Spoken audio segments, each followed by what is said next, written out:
नमस्कार, मेरा नाम है सुनील कुमार और आप देख रहे हैं तलाश टीवी। चुनाव के इस समर में हम लगातार प्रत्याशियों से अब मिलने का काम शुरू कर रहे हैं और इसकी शुरुआत हम गढ़वा विधानसभा क्षेत्र से प्रत्याशी जो एमएन खान हैं, AIMIM से चुनाव लड़ रहे हैं, उनसे हम मुखातिब कराते हैं आप लोगों को और जानते हैं इनसे कि अभी तक क्या कुछ क्षेत्र भ्रमण के दौरान कर रहे हैं। सर, बहुत बहुत स्वागत है आपका तलाश टीवी में। चलिए, तलाश टीवी के आपको पत्रकार साहब सुनील साहब, आपको बहुत धन्यवाद और आपके चैनल को बहुत धन्यवाद।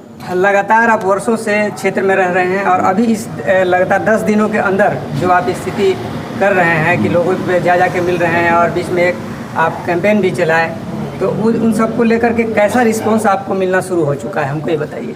नहीं, हम लगातार 5 साल क्षेत्र में थे तो हमको लग ही नहीं रहा कि हम चुनाव भी लड़ रहे हैं। हकीकत है इसलिए कि अभी आप देखे होंगे कि लगातार 4-5 महीना से हल्ला बोल पोल खोल के माध्यम से हम लोग पूरा गढ़वा रंग का विधानसभा के हर गांव, हर पंचायत, हर ब्लॉक में, हर जगह पर जो है कि हर चौक चौराहा पर खड़ा होके लोगों को बताने का काम किए कि ये जो सरकार है ये निकम्मी सरकार है, ये जनता का काम नहीं किया। चाहे बीजेपी की सरकार हो, चाहे JMM की सरकार हो, ये लोग सिर्फ जो है कि अपना माल बनाने जानते हैं। यहाँ के नौजवानों को रोज़गार नहीं दिए, शिक्षा नहीं दिए, यहाँ पर किसानों को खेत में पानी नहीं दिए, पलायन पर काम नहीं हुआ, बेरोज़गारी पर काम नहीं हुआ, बेरोज़गारी भत्ता नहीं दिए, महिलाओं को 50% भागीदारी का बात करते थे वो नहीं किए। यहाँ पर स्कूल में पारा शिक्षकों को अस्थायी करने की बात थी, यहाँ पर सहायक पुलिसकर्मी को अस्थायी करने की बात थी, सहिया, सहायिका, जल सहिया, आंगनबाड़ी सेविका, इन तमाम लोगों का मानदेय बढ़ाने की बात थी। और इन्होंने कहा था कि पेंशन जो है कि 1000 से बढ़ा के 2500 कर देंगे।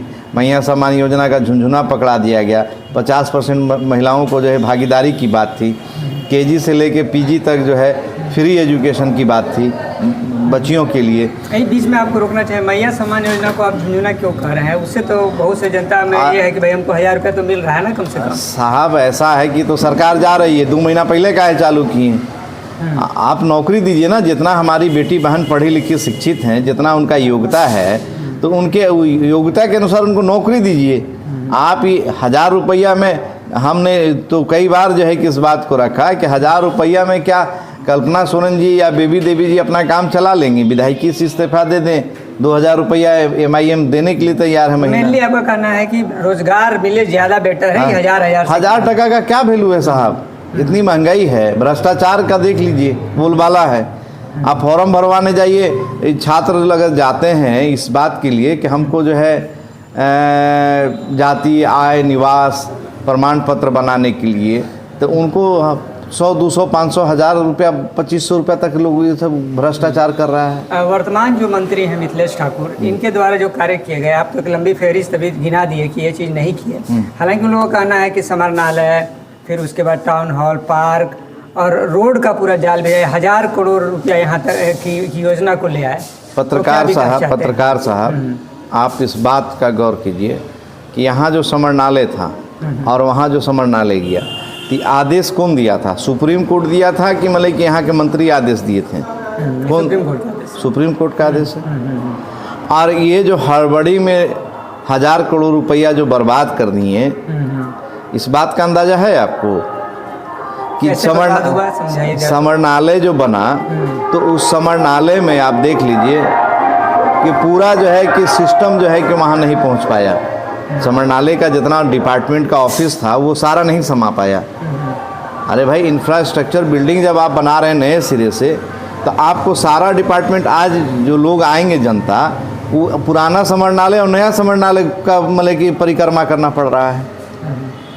सारा चीज़ वहाँ चला गया उस समरनालय में। बहुत सा चीज़ यहाँ, बहुत सारा चीज़ यहाँ है। टाउन हॉल की जो बात करते हैं, पहले 4000-5000 में जो है समरनालय, ये टाउन हॉल बुक हो जाया करता था। तो आज देख लीजिए कि टाउन हॉल में जो है कि बैठने का व्यवस्था 300 और पहले 1000 था। अब आज 25-30 हज़ार रुपया उसका किराया कर दिया गया, रेंट।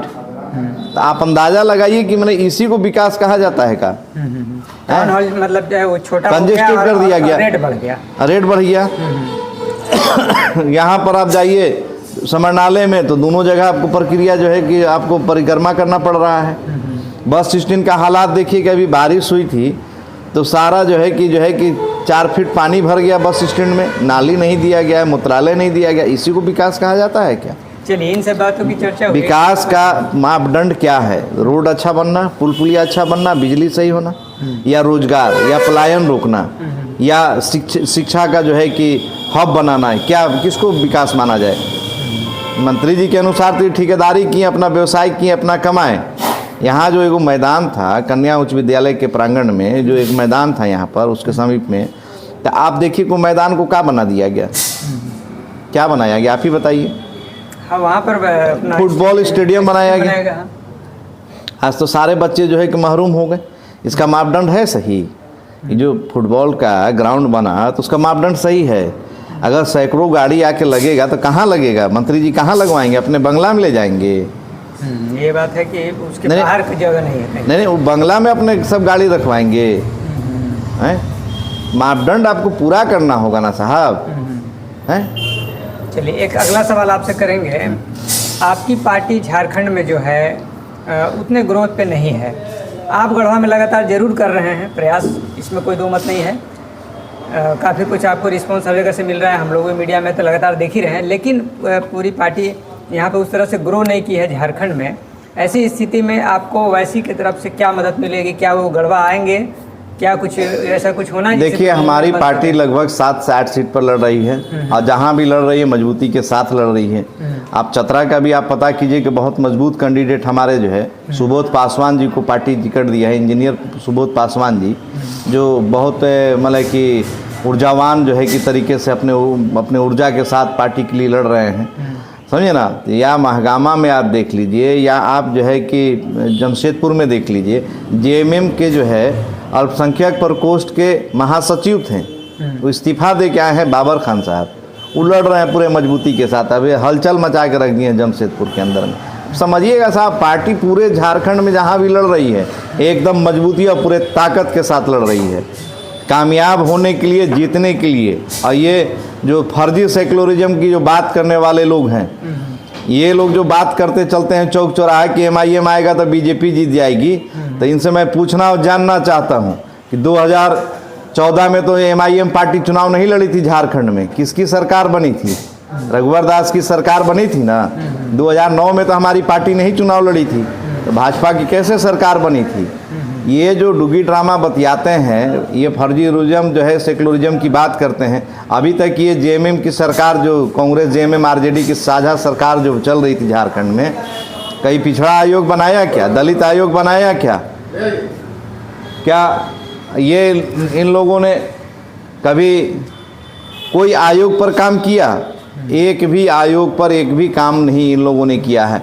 ना नौजवानों के लिए नीति आयोग बनाया, ना इनको रोजगार दिया गया, ना शिक्षकों को अस्थायी किया गया, ना जितने भी अनुबंध कर्मी हैं उनको, जो सरकारी कर्मचारी हैं उनका मानदेय एरियर नहीं बढ़ाया गया है। महाराज ये लोग अपने लूटने में लगा हुआ है, अपना लूट को विकास कहता है। मिथिलेश ठाकुर साहब पिछला बार जो है कि अपना चुनाव जो घोषणा पत्र में दिए थे कि 3 या 4 करोड़ रुपया प्रॉपर्टी दिखाए थे, और वही 50 करोड़ कहाँ से आ गया? वो ईडी वाला तो 5000 करोड़ का इनका जो है संपत्ति का जो है कि ले गया फर्जीवाड़ा का। अभी तो इनको जाना जेल तय है, इनको तो जेल जाना तय है। चलिए हम बीजेपी की चर्चा आप किए तो हम आप पूछना चाहेंगे, गढ़वा में मोदी का आगमन हो रहा है, इससे कितना फर्क पड़ने वाला है? मोदी जी का आगमन हो रहा है, हम उनसे डिबेट करना चाहते हैं, उनसे मुतालबा करना चाहते हैं कि आप जो 2 करोड़ रोजगार की बात किए थे, 15 लाख रुपया की बात किए थे, यहाँ के झारखंड को जो है स्केल इंडिया की ग्रोथ की बात किए थे, यहाँ के नौजवानों को खेत में पानी, किसानों को खेत में पानी देने की बात किए थे,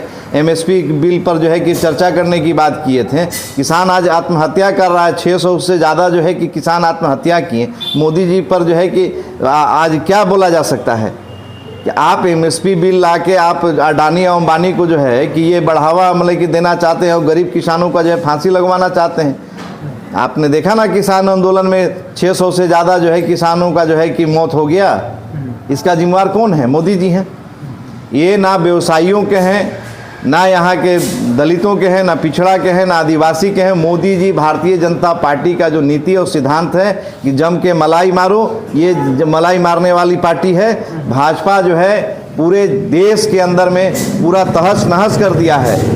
कसम खाते हैं ये लोग, एकता अखंडता और अक्षुण्ण रखने की बात करते हैं, लेकिन देश की स्थिति बद से बदतर हो गई। मोदी जी काहे नहीं आसाम गए थे जब आदिवासी महिला पर जो है कि जुल्म हुआ था? ये आपको छुपा हुआ है, हैं? मध्य प्रदेश के अंदर में क्या हुआ आपसे छुपा हुआ है। झारखंड में कई बार जो है लिंचिंग हुआ, इस पर मोदी जी नहीं बोले। तो ये तो छुपा हुआ नहीं है, ये किसी समाज के लिए नहीं है, ये भारतीय जनता पार्टी अपने लिए बना है। ये 5 स्टार जो है कि जो कार्यालय बनाए हैं, हजारों हजार करोड़ रुपया जो है कि लेके मेहुल चोकसी, नीरव मोदी या तमाम लोग जो भागे हैं, इसका जवाब मोदी जी काहे नहीं देते हैं? ये जितना लोग पैसा लेके लाखों हजार करोड़ रुपया भागा, किस पर बोझ पड़ा? अतिरिक्त बोझ किस पर पड़ता है? यहाँ के आम जनता पर बोझ पड़ता है। हम तो चाहते हैं कि मोदी जी से के साथ हमारा 2 मिनट वार्तालाप हो जाए, आप ही लोग मीडिया के सामने। ये तो बैठ नहीं सकते हैं मीडिया के सामने। कितना बार हुआ है प्रेस कॉन्फ्रेंस करने, प्रेस कॉन्फ्रेंस तो कर दिए हैं, लेकिन कभी डिबेट के लिए नहीं बैठे। प्रेस उनसे चाहता है कि एक बार डिबेट कर, नहीं बैठे। 10 साल में कई बार मोदी जी आए हैं मीडिया के सामने, आप ही बताइए। ये बात सही है कि मोदी मीडिया के सामने उस तरह से नहीं आए हैं जो जनरल होता है, उस तरह का। अरे भाई, आप सवाल जवाब कीजिएगा ना, कि 10 साल का अपना रिपोर्ट कार्ड दीजिएगा ना। यहाँ के हिंदू भाई के नौजवानों को मैं कहता हूँ कि अगर मोदी जी में ताकत है, शक्ति है, तो हमारे हिंदू भाई के जो नौजवान हैं उनको रोजगार दीजिए ना, उनको पेट्रोल सस्ता दीजिए, उनको राशन सस्ता दीजिए, उनको भ्रष्टाचार मुक्त इंडिया दीजिए।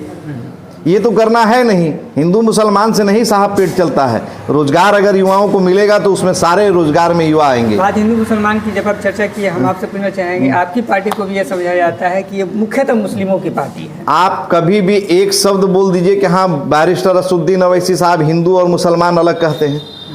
अगर भाई कोर्ट ऑफ कंडक्ट लग जाएगा इलेक्शन पीरियड में, या इलेक्शन से बाहर उन पर मुकदमा हो जाएगा। वो बोलते हैं कि हमारे पिछड़ा दलित शोषित वंचित को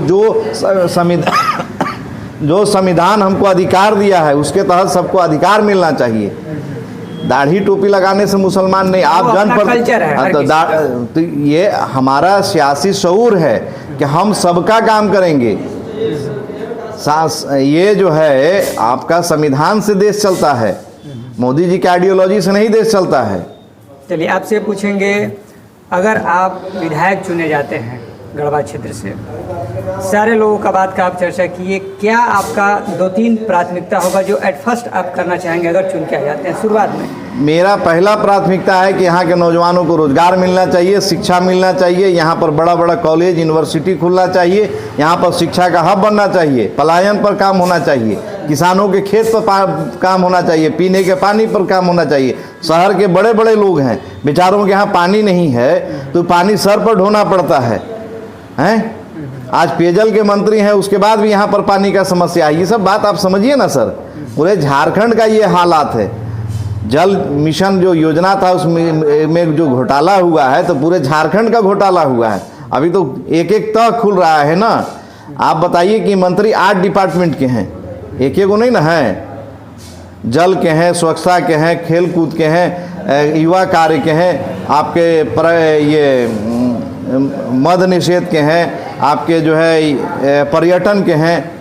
ये बताइए कि पर्यटन में किस जगह को डेवलप किए हैं, ये कितना डेवलप किए हैं, युवाओं को कितना स्किल इंडिया में बढ़ावा दिए हैं, ये तो पूछिए ना साहब। चलिए, अब अगर जनता से कुछ लास्ट में अपील आप करना चाहें? जनता से अपील करना चाहेंगे कि आप मजलिस को कामयाब कीजिए। मजलिस आपकी पार्टी है, आपकी जमात है। मजलिस अगर जीतती है तो यहाँ के नौजवानों का आवाज़ इमरान खान, किसानों का आवाज़ इमरान खान, यहाँ के जो है माताएं बहनों का ताकत हिम्मत इमरान खान, ये तमाम जो है कि बातें आप नौजवान हमारे यहाँ गढ़वा रजरंका विधानसभा के गणमान्य जनता से मैं अपील करना चाहता हूँ कि इमरान खान अगर कामयाब होता है तो यहाँ की समस्या की लिए आंदोलन करना पड़े, भूख हड़ताल करना पड़े, लेकिन यहाँ को निजात दिलाने के लिए हम हर काम करने के लिए तैयार हैं। क्योंकि मेरा पहला टारगेट है, चूँकि 20 साल अगर हम राजनीति किए हैं तो हमने हर गांव को, हर टोला को, हर जगह को मैंने देखा कि ये क्या हुआ। यहाँ के अधिकांश लोग पलायन करते हैं, किसान को खेत में पानी नहीं मिलता है। यहाँ के नौजवानों, आप चलिए ना रमकंडा प्रखंड में देखिए कि 8वां पास कर करके एक BA पास लड़का नहीं मिला। रात हम थे रमकंडा में, BA पास लड़का नहीं मिला। क्या वजह है? आप वहाँ कॉलेज यूनिवर्सिटी खोले, लड़का भी वहाँ BA पास नहीं मिला भाई। सैकड़ों लड़के खड़े थे, उसमें BA को लड़का नहीं मिला। आप मैट्रिकुलेशन नहीं मिला, आप खोजिएगा तब ना। ये गाँव है वहाँ। अरे भाई चलिए ना, यहीं चिनिए, चलिए आपको ले चलते हैं, दिखाते हैं। चलिए, तो ये डॉक्टर इमरान खान, जिनसे हमने काफ़ी बातें की। अभी तो चुनावी दौर चल रहा है, फिर इनसे मिलेंगे, कुछ मुद्दों पर चर्चा होगी। अगर आप दर्शकों को हमारा इंटरव्यू पसंद आया होगा तो हमारे चैनल को आप लाइक कीजिए, सब्सक्राइब कीजिए और इस वीडियो को ज़्यादा से ज़्यादा शेयर कीजिए, ताकि प्रत्याशी इमरान खान की बात लोगों के बीच पहुंच सके। बहुत बहुत धन्यवाद।